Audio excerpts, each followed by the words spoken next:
Hey guys, welcome back to another episode of Mike's DVDs and Blu-rays collection. I'm your host Mike.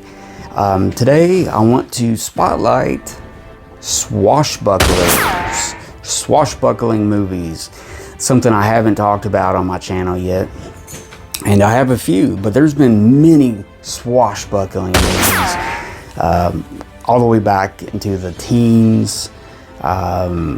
The 20s, made famous by Douglas Fairbanks, the 30s with Errol Flynn, the 40s, Errol Flynn, and the 50s, and on up.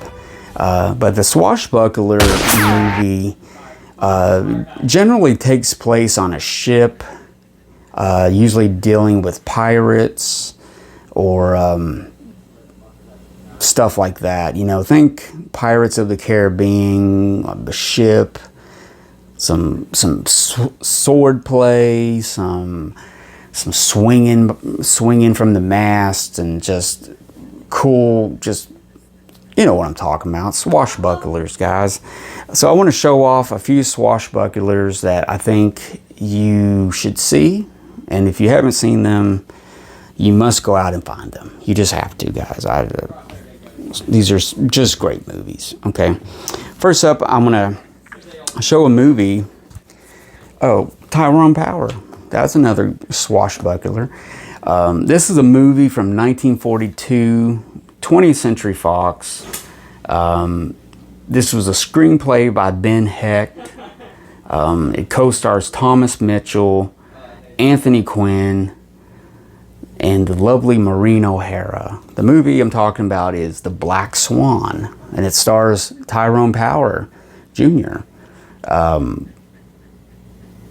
As the Black Swan. This is just one of the best Technicolor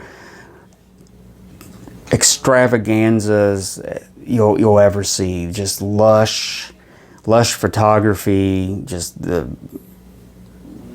decoration, just the set design and art direction, just great movies. These movies were made for Technicolor, and 20th Century Fox came out with some really good movies with Tyrone Power. I mean, he made movies like The Black Swan and Blood and Sand, the Mark of Zorro, and he did a bunch of movies like that, and this one is really good.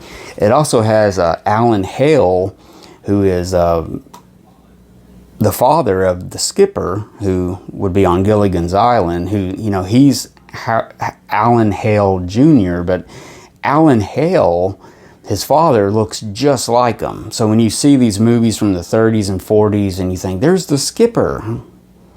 But the skipper looked kind of old on Gilligan's Island, you know, but they almost looked identical. It was a chip off the old block, you know what I mean? But he's in it. Also, this is directed by Henry King, who he worked at 20th Century Fox. He did a lot of good movies from 20th Century Fox. It's got Maureen O'Hara in it. Really good, just a really beautiful looking movie. It's got the action. I'm trying to think who he goes up against in this movie. It's got Laird Cregar, who he's known as in the business back then as a heavy, meaning, you know, he was a big guy and he played usually a bad guy, you know, a bad guy in the movies and stuff. So I think he's part of the problem. I think George Sanders, I think, is who he goes up against in this movie a lot, but it's a lot of fun. This is the older DVD.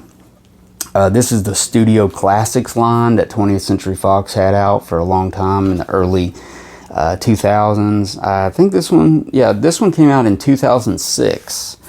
So, but there's a bunch of movies with this similar artwork there, and I think you should check it out, because I think you can get this on eBay for $6 all day. So check it out. I think it's a really good movie. It's definitely a good swashbuckler, The Black Swan.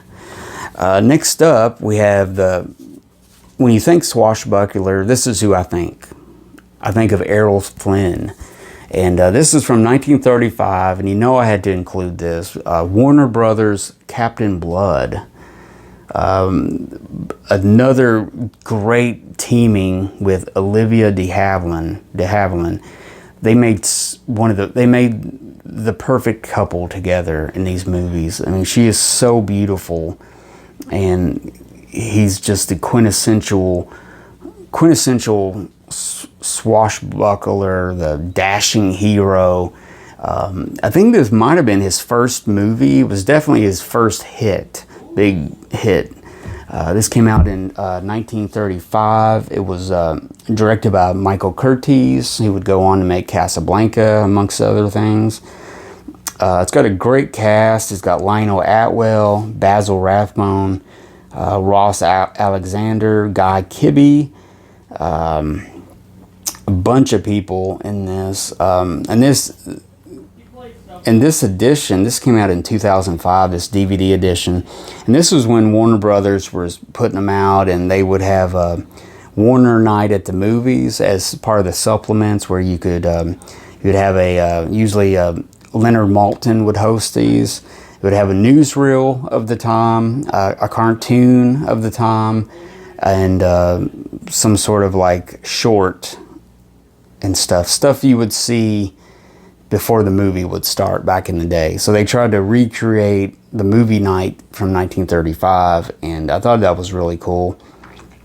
It's got some audio bonus stuff. It's got some radio stuff. I think a radio version of the story. But yeah, it's a lot of stuff in this, and I can't remember if this is on Blu-ray. I don't think it's on Blu-ray yet. But yeah, I'll probably upgrade one day to get on Blu-ray. It probably definitely needs a restoration. But Captain Blood is just the quintessential swashbuckler movie. That's kind of hard to say over and over. But yeah, he plays a doctor who's wrongly imprisoned, and he basically, breaks out of prison, and it's a great story. It's just a great entertainment, and he did some other ones. Famously in 1940, he would make a movie. Unfortunately, it wasn't with Olivia de Havilland. I think she was doing another project at the time, and they couldn't get them two together on this one. I believe they wanted to work with each other, but I think just the timing was all wrong. So he would make this next movie in 1940 with Brenda Marshall, and this one is as famous as Captain Blood. This is the Seahawk, and this is just a rousing score by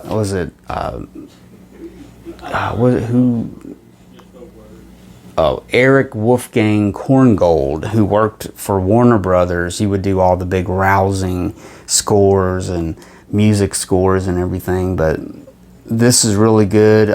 This one he kind of goes up against Claude Rains. It has Alan Hale in this one, Flora Robson, Donald Crisp, and is there anybody I'm forgetting? But yeah, this is a big movie, and again, this Warner release also has a movie night. Warner Movie Night at the Movies. It's got a newsreel, it's got a short, it's got a Porky the Pig cartoon, and it's got a featurette called The Seahawk, Flynn in Action. So yeah, The Seahawk. This is one of the best action movies of the day. It's one of the best beloved classic movies. Errol Flynn had such a personality. He was such a charismatic character. Really good movie. The Seahawk. Check that out, guys. Make it a double feature. Watch Captain Blood and that. And finally, guys, I have another 20th Century Fox Studio Classics release. This is Tyrone Power in The Mark of Zorro. This is another swashbuckling movie. It was an Academy Award nominee for 1940. It's got Linda Darnell, and Basil Rathbone is in this. And this takes place in 19th century, I guess, California. This would be Los Angeles. Tyrone Power stars as the nobleman Don Diego de Vega, whose father is the mayor of Los Angeles, and he's removed from office by the sinister Captain Pasquale, played by Basil Rathbone, with a new corrupt alcalde, like a new substitute mayor.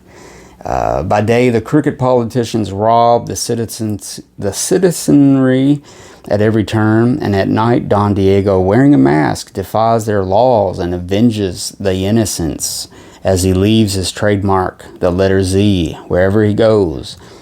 He also leaves an impression on the mayor's niece, Linda Darnell, who can't help but love the hero in disguise. But yeah, it's a super cool movie. This time directed by Ruben Mamlouden. I always can never say his name. I can hear it in my head. I just can't say it. It's also got Gail Sondergaard is in this. I'm trying to think here who. But it's got a good score. I don't know who does the score in this. But this one actually has an older A&E network biography episode, Tyrone Power, The Last Idol. And I actually watched that. It was really good. Unfortunately, he had a short life. He was kind of cut short, kind of young, actually. He died of a heart attack. And he always wanted a son, and his wife was pregnant at the time of his death, and she gave birth to a son, Tyrone Power the third, I guess. His father's Tyrone Power Sr., who was a famous actor, and then Tyrone Power Jr., who's here, and then he had a son and stuff. So it was kind of a bittersweet thing how his life ended, but really good. He was 20th Century Fox's Errol Flynn, but he went much further than that. He was in a lot of good stuff. He made some other movies like Blood and Sand, and